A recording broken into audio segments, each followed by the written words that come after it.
tutti, bentornati sul canale, bentornati a questo nuovo, benvenuti in questo nuovo video. Insomma, quando io vi ho parlato della Fiorentina 94-95, parlando di credo di Lazio-Fiorentina, il ricordo di quella partita del 94-95 finita 8-2 per la Lazio, potete anche andare a recuperare il video. Avevo parlato della scommessa tra Marzio Santos e Vittorio Cecchigori. Adesso andiamo a parlare di quella storia. Qualcuno nei commenti l'ha anche un po' anticipata, anche se poi io sono andato a vedere un po' di particolari. Intanto, chi è Marzio Santos? Chi era Marzio Santos? Difensore brasiliano, classe 1969, che si fa notare soprattutto ai mondiali del 1994, quando con il Brasile vince i mondiali purtroppo contro l'Italia. Marzio Santos è l'unico a sbagliare il rigore per il Brasile parato da Pagliuca, ma si fa notare per buone prestazioni, fa anche un gol nella partita del girone eliminatorio contro il Camerun, gioca nel Bordeaux in Francia,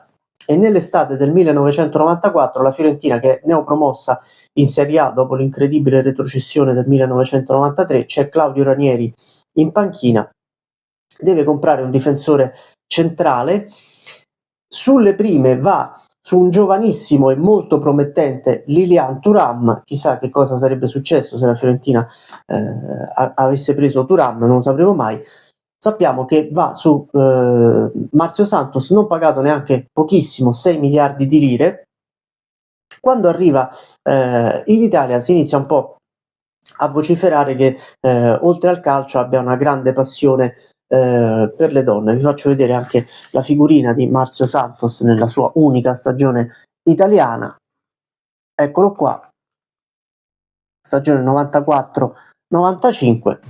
Quando scopre, o gli dicono, o già sa, che Vittorio Cecchigori, il presidente della Fiorentina, è un grande produttore, forse sicuramente uno dei più grandi produttori cinematografici italiani, nella conferenza stampa di presentazione si lascia scappare che è un grande appassionato di cinema e in particolare di essere un grande ammiratore di Sharon Stone e di essere rimasto molto colpito dalla famosa scena di Basic Instinct con l'attrice americana. E fin qui ci sarebbe insomma niente di particolare, se non che lui aggiunge anche che farebbe qualsiasi cosa per andare a cena con lei. Fra una battuta e un'altra lui dice a Cecchigori di fargliela conoscere e che se dovesse segnare 7 gol in campionato il presidente dovrebbe organizzare una cena con Sharon Stone. Sembra una battuta, sembra un'assurdità, invece Cecchigori lo mette addirittura nel contratto e gli dice: tu fammi 7 gol e al resto penso io.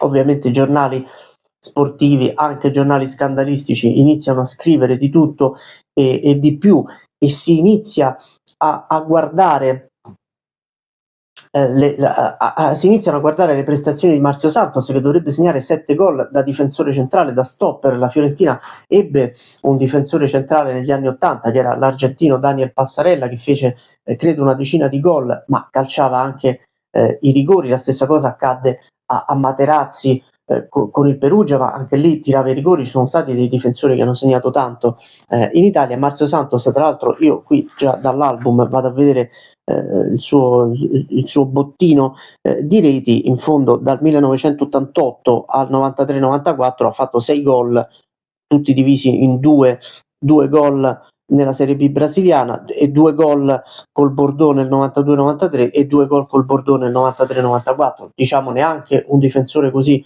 propenso a fare gol. Insomma, le prestazioni tra l'altro non sono neanche ottime di Marzio Santos, diciamo, non si fa notare come uno dei migliori difensori della Serie A, ma soprattutto di gol, almeno alla fine del girone d'andata, non arriva neanche uno, anzi ne arriva mezzo, perché nella partita in autunno Fiorentina-Roma vinta dai Viola 1-0 sembra aver segnato Marzio Santos. C'è una carambola in area, il pallone balla sulla linea, alla fine finisce in rete sembra gol di Marzio Santos, viene attribuito il gol a Marzio Santos, se non che poi la sera la Lega attribuisce, riguardando le immagini, il gol al romanista Carboni, quindi a un'autorete, e non vale.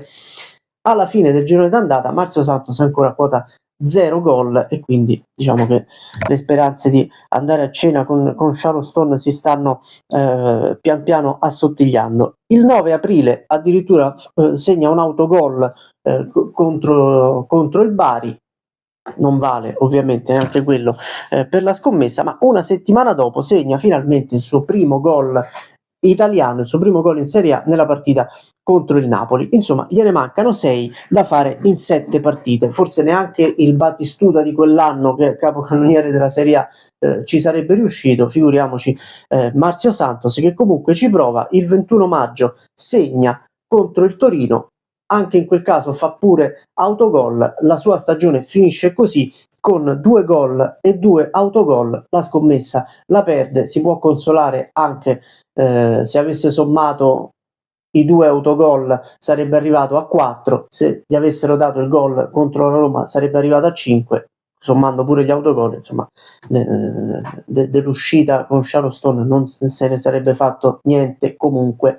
Negli anni poi la leggenda dice che forse i gol erano 9, anche se è stato detto 7, comunque 7 o 9, ci è arrivato sempre lontanissimo. È andato via dalla Fiorentina nell'estate del 1995 perché non aveva particolarmente convinto. La Fiorentina prende Lorenzo Amoruso dal Bari, che invece si rivelerà un bel difensore per i viola. Io, a conclusione di tutto questo, mi sono sempre chiesto una cosa: ma Sharon Stone di tutta questa faccenda che cosa ne pensava?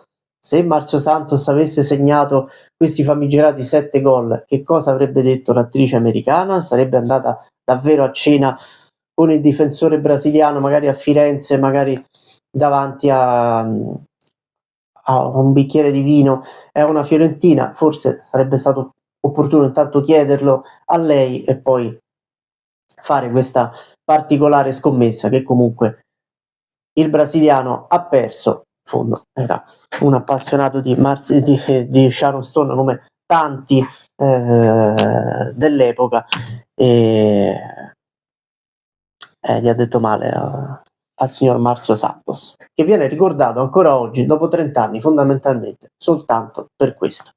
Mi raccomando, iscrivetevi al canale e noi ci vediamo domani.